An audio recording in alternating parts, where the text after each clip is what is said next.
On en voit partout, tout le temps. Sur nos téléphones, nos ordinateurs, au milieu de nos fils d'actualité, les publicités numériques font partie de notre quotidien. Mais la vraie question, c'est comment une entreprise sait si son argent est bien dépensé?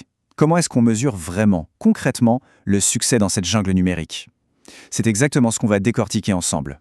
Alors, voici le programme. On va d'abord faire un petit bond dans le passé pour comprendre d'où l'on vient. Ensuite, on se mettra dans la peau d'un client pour suivre son cheminement jusqu'à l'achat. Après ça, on ouvrira la fameuse boîte à outils des marketeurs, puis on s'attaquera au vrai casse-tête de l'attribution et on terminera en beauté en voyant comment les réseaux sociaux sont venus tout chambouler. Prêt? C'est parti! Allez, première étape, il faut bien comprendre la révolution qui a eu lieu. Avant Internet, la pub, c'était un peu comme de l'arrosage à grande échelle. On inondait un champ en espérant que les bonnes plantes allaient pousser. Aujourd'hui, on est passé à de la micro-irrigation. On peut viser chaque graine individuellement. Voyons un peu comment ce changement radical s'est opéré. Pensez-y une seconde. Avant, on achetait un spot télé, on payait une fortune, et puis on croisait les doigts. C'était un pari basé sur des estimations assez larges. Le numérique a complètement transformé ce pari en une quasi-science. Soudainement, chaque euro dépensé pouvait être suivi à la trace, chaque action mesurée. Ça a forcé toute l'industrie à être beaucoup plus responsable.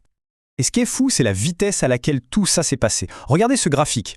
Entre 2008 et 2013, les investissements dans la pub en ligne ont presque doublé. En à peine 5 ans, les règles du jeu ont été totalement réécrites. C'est fulgurant. Et pour vous donner une idée de l'opportunité, à l'époque, rien qu'aux États-Unis, il y avait un décalage de 30 milliards de dollars. C'était l'écart entre le temps que les gens passaient sur leurs écrans et l'argent que les entreprises dépensaient encore dans les médias traditionnels. C'était un signal énorme. L'argent allait forcément suivre les globes oculaires. Mais bon, pour bien dépenser cet argent, il fallait d'abord comprendre le consommateur. Bon, mais alors, comment les marques s'y prennent-elles pour nous guider, pas à pas, vers un achat? Pour le comprendre, il faut vraiment se mettre dans la tête du client. Et pour ça, les publicitaires ont une sorte de carte, un GPS du processus de décision.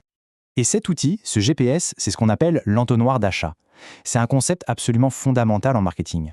En gros, ça décompose le voyage mental d'un consommateur, depuis le tout premier moment où il se dit « tiens, c'est quoi ce truc ?», jusqu'à l'instant précis où il sort sa carte de crédit. Alors, comment ça marche, cet entonnoir? Tout commence par la prise de conscience. On découvre un produit, souvent par hasard, via une bannière pub. Puis vient l'étape de la considération. Ah, on commence à y penser, à comparer, peut-être. Ensuite, l'intention. Là, ça devient sérieux. On recherche activement des infos sur Google. Et enfin, la décision, le moment de l'achat. Tout l'art du marketing numérique, c'est de savoir placer la bonne pub au bon moment de ce parcours. D'accord, on a la carte du voyage. Maintenant, il nous faut le tableau de bord. Comment les marketeurs savent-ils s'ils sont sur la bonne route à chaque étape de ce fameux entonnoir? La toute première mesure, la plus basique, ce sont les impressions. C'est tout simple, c'est un compteur qui nous dit combien de fois une pub a été affichée sur un écran. C'est la visibilité brute. Mais attention, ça ne veut pas dire que quelqu'un l'a vraiment regardée, juste qu'elle est apparue quelque part sur la page. Afficher une pub, c'est une chose, mais provoquer une action, c'est quand même mieux. C'est là qu'intervient le taux de clic, le fameux CTR. En gros, sur 100 personnes qui ont vu la pub, combien ont réellement cliqué dessus? C'est déjà un bien meilleur indicateur. Ça nous dit si le message a piqué la curiosité, s'il a fait mouche. Et enfin, on arrive au juge de paix, le taux de conversion. Honnêtement, c'est souvent la métrique qui compte le plus. Parmi tous ceux qui ont cliqué, combien sont allés jusqu'au bout? Combien ont vraiment fait ce que l'on attendait d'eux? Acheter le produit, s'inscrire à la newsletter, peu importe l'objectif. C'est ça le but ultime de la plupart des campagnes. Et là, il y a un point qui est absolument crucial à comprendre. Il n'y a pas une seule métrique qui soit la meilleure dans l'absolu. Tout dépend de l'objectif. Pour une pub sur un moteur de recherche, on cherche le clic et la vente immédiate, donc on va regarder le CTR et le taux de conversion. Mais pour une grande bannière sur un site d'info, l'objectif est peut-être juste de marteler le nom de la marque. Dans ce cas, on va surtout regarder le nombre d'impressions. Comparer les deux n'aurait aucun sens. Ce serait comme comparer les stats d'un buteur avec celles d'un gardien de but. Et c'est précisément là que ça devient très compliqué. On entre maintenant dans le grand casse-tête de la publicité moderne.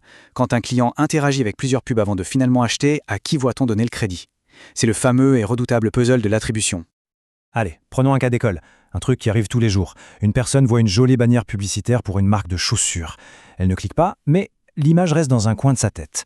Quelques jours plus tard, elle cherche cette marque sur Google, clique sur le premier lien sponsorisé et achète. Alors, à qui revient le mérite de la vente? La première pub, celle qui a planté la graine? Ou la dernière, celle qui a récolté le fruit? Le problème, c'est que les solutions simples sont tout un peu bancales. Le modèle le plus courant, celui du dernier clic, c'est un peu comme donner tout le crédit au buteur et oublier complètement les passes décisives. Le modèle du premier clic, lui, fait exactement l'inverse. Et puis il y a le modèle linéaire qui saupoudre un peu de crédit partout de manière égale. Mais c'est rarement juste. Aucune de ces méthodes ne capture vraiment la complexité du parcours. Bien sûr, il existe des modèles bien plus sophistiqués pour essayer de démêler tout ça, mais la solution miracle, eh bien, elle n'existe pas. La méthode considérée comme la plus fiable, le test AB, où on compare un groupe qui a vu la pub à un groupe qui ne l'a pas vu, est souvent beaucoup trop cher et compliqué à mettre en place pour la plupart des entreprises. Et tout ça nous amène à une conclusion assez importante. Au final, l'attribution, ce n'est pas un problème de maths avec une seule bonne réponse. C'est un choix stratégique. L'important pour une entreprise, ce n'est pas de trouver le modèle parfait, mais de choisir un modèle, de s'y tenir et de s'assurer qu'il l'aide à prendre de meilleures décisions pour l'avenir.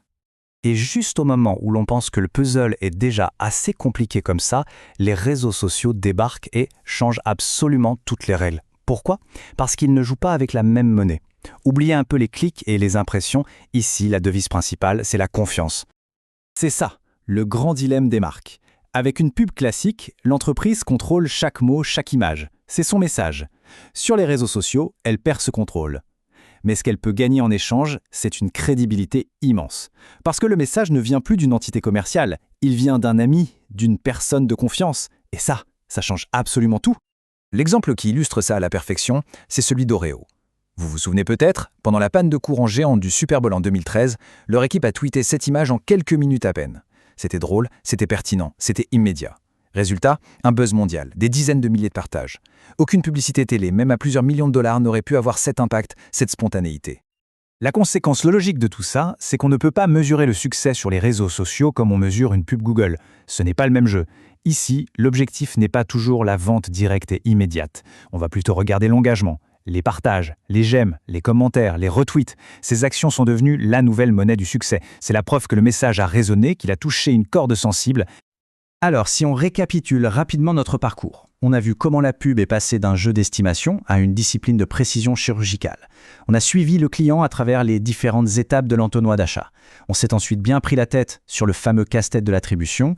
Et enfin, on a découvert que sur les réseaux sociaux, un nouvel ingrédient change tout, la confiance. Et on va terminer avec une question un peu vertigineuse, une question pour l'avenir.